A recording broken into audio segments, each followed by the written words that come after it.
Waalaikumsalam. Selamat pagi Bu. Selamat pagi. Mohon maaf saya mengganggu waktunya Bu Siti di Ya, pagi hari ini. Saya akan mewawancarai Ibu terkait dengan pengambilan keputusan berdasarkan nilai-nilai kebajikan yang kita sepakati bersama begitu Bu Siti. Jadi ada beberapa pertanyaan yang nanti saya tanyakan ke Bu Siti. Mohon kiranya nanti bimbingannya Bu Siti menjawab pertanyaan dari saya. Mari kita belajar bersama.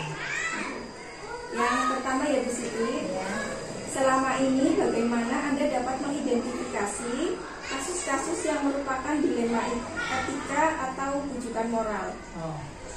Saya melihat dari sudut pandang dan hukum.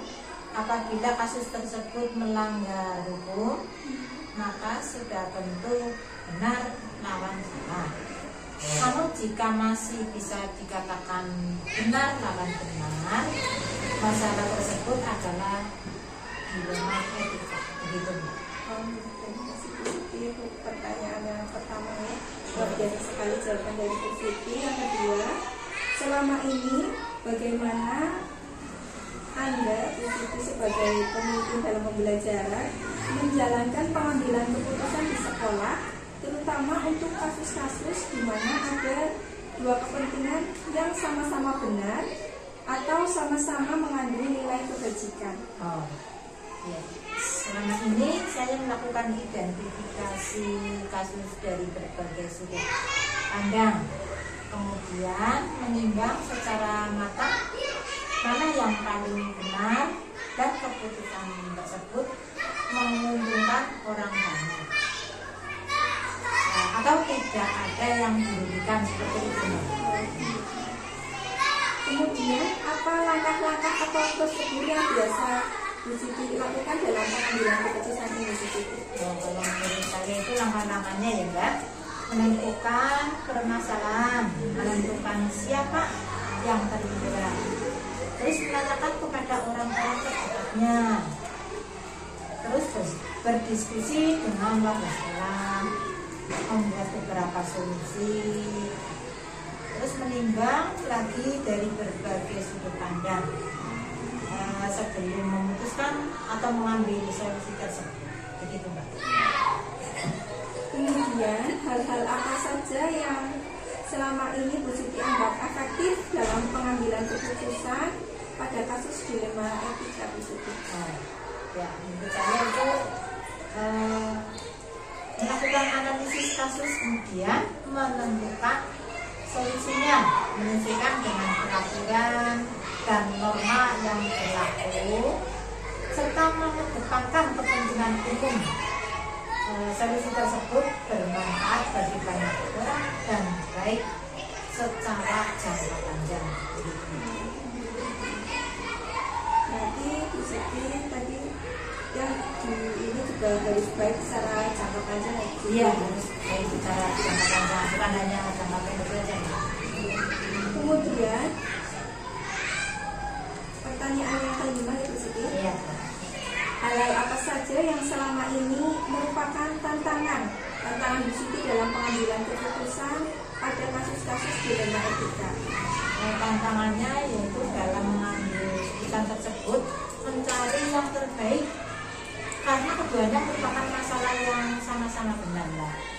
Dalam mengambil keputusan harus menguntungkan kedua belah pihak dan tidak merugikan salah satu di antaranya seperti itu. Masih ada pertanyaan ya? Masih ada 3 pertanyaan lagi ya Bu waktunya. Jadi yang pertanyaan ke-6, apakah Bu Siti memiliki jadwal tertentu dalam sebuah penyelesaian kasus dilema etika, atau langsung menyelesaikan di tempat, atau memiliki sebuah jadwal untuk menyelesaikannya dalam bentuk prosedur seperti apa yang dijalankan?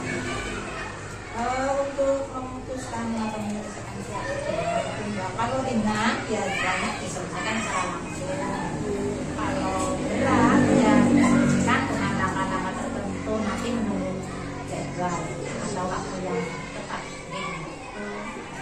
Itu tergantung kasusnya apa? Ya tergantung kasusnya berat atau ringan. Terus pertanyaannya ke Bu Siti, adakah seseorang atau faktor-faktor yang selama ini mempermudah atau membantu Bu Siti dalam mengambil keputusan dalam kasus dilema etika? Dalam mengambil keputusan biasanya saya mengatakan jalan ya, baik itu wali murid atau teman-teman yang lain atau orang-orang yang dekat dengan personel tersebut untuk mencari alternatif solusi yang terbaik. Jadi semua hal yang telah Bu Siti sampaikan dari pertanyaan pertama sampai ke 7, pembelajaran yang petik dari pengalaman pengambilan keputusan di dilema etika apakah ada Bu Siti? Pelajaran yang dapat diambil ya Mbak, saya menjadi lebih bijaksana dalam menganalisis setiap masalah untuk dijadikan pertimbangan untuk menemukan solusi yang tepat dan terbaik sehingga bisa menguntungkan semua pihak. Terima kasih sekali Bu Siti. Ini dari pertanyaan 1 sampai 8. Dan biasa sekali jawaban Bu Siti ini juga sebagai pembelajaran bagi saya. Ya, sama-sama belajar ada mengambil keputusan sebagai pemimpin belajar Bu Siti. Mungkin kalau jawaban saya ada yang keliru ya, monggo kita pelajari bersama. Ya. Terima kasih Bu Siti. Sama-sama.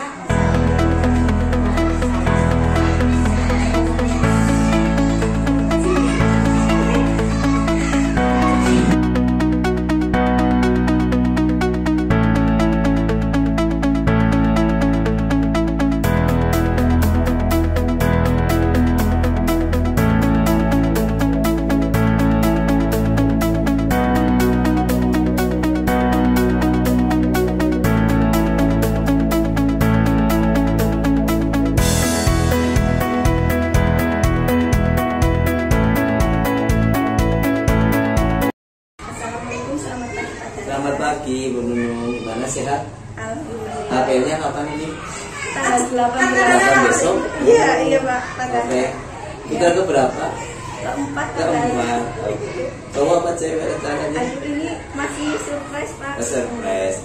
Rahasia ya? Rahasia. Ya, selamat lah. Mohon maaf Pak ya. Dalhar, saya mengambil waktunya Pak Dalhar. Saya maafkan ya. Hari ini saya mau mewawancarai Pak Dalhar Boleh, terkait tentang apa ini? bagaimana Pak Dalhar mengambil keputusan sesuai dengan nilai-nilai kebajikan yang Pak Dalhar yakini dan Pak Dalhar pahami. Begitu Pak Dalhar. Ya kalau nilai kebajikan itu kan nantinya ada di nilai etika, nilai etika dan rujukan moral. Kalau di nilai etika itu kan nanti benar melawan benar. Kalau rujukan moral itu nanti akhirnya benar melawan salah, itu harus diikuti secara matang sih kira. Langsung saja ya Pak Dalhar Iya. tentang pertanyaannya. Pertanyaan yang pertama, Iya.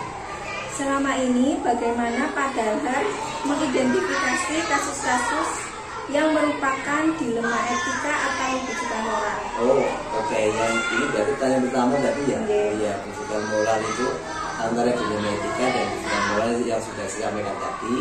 Kalau dilema etika itu berkaitan dengan benar melawan benar. Kalau rujukan moral itu berarti benar melawan salah, gitu ya. Jadi harus dipikirkan, dipikirkan mana yang keputusan yang baik harus dipikirkan. Terima kasih Pak Dalhar. Pertanyaan selanjutnya, bagaimana Pak Dalhar menjalankan pengambilan keputusan di sekolah Pak Dalhar, terutama untuk kasus-kasus di mana ada dua kepentingan yang sama-sama benar atau sama-sama mengandung nilai kebajikan? Oh, ya tentunya kan kita melihat fakta yang terjadi, siapa yang terjadi, yang terlibat di dalamnya itu bagaimana reaksi kita dan ya pasti kan keputusan bersama. Tapi urusannya itu yang jelas tidak menguntungkan yang satu, merugikan yang satu, ya ini kan keputusan. Saya kira begitu. Yang ketiga Pak Dalhar, Ya. langkah-langkah atau prosedur yang biasa Pak Dalhar lakukan selama ini dalam mengambil keputusan itu bagaimana Pak Dalhar? Ya biasanya sih yang seperti tadi pertanyaan nomor 2 ya, kamu memetakan dulu, terus yang dia ditentukan siapa yang terlibat, terus kita analisis ya, kita analisisnya permasalahannya apa, solusinya apa, dan di sana nanti ada keputusannya saya kira, dan sekali lagi kita putuskan bersama yang baik.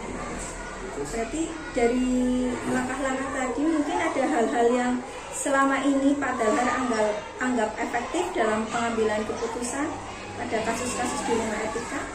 Mungkin ini poinnya di kasus dilema etika nih, yang tadi kita bahas bersama. Dilema etika itu kan antara mengapa nih benar lawan benar, akhirnya kan tidak ada yang salah, mungkin ada yang sedikit ya, kalau katakanlah orang berjalan berpleset lah, kita mampu perbaiki bersama dan sombong berjalan itu lurus bersama, itu ya.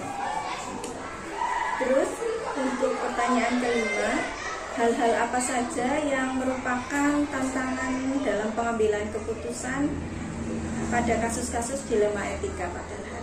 Ya mungkin biasanya kan mempunyai nilai yang sama, dan berkaitan dengan seorang yang atasan kita atau ya teman sebaya kita dan sebagainya, gitu kayaknya.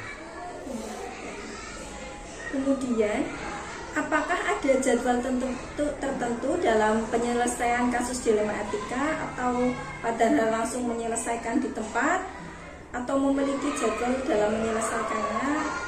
Mungkin dalam bentuk prosedur apa yang dijalankan, Pak Dalhar? Ya, saya kira itu kan bukan terjadwal, itu sudah menjadi kepribadian. Jadi tidak perlu dijadwal secara tertentu, sekian hari ini harus begini dan sebagainya.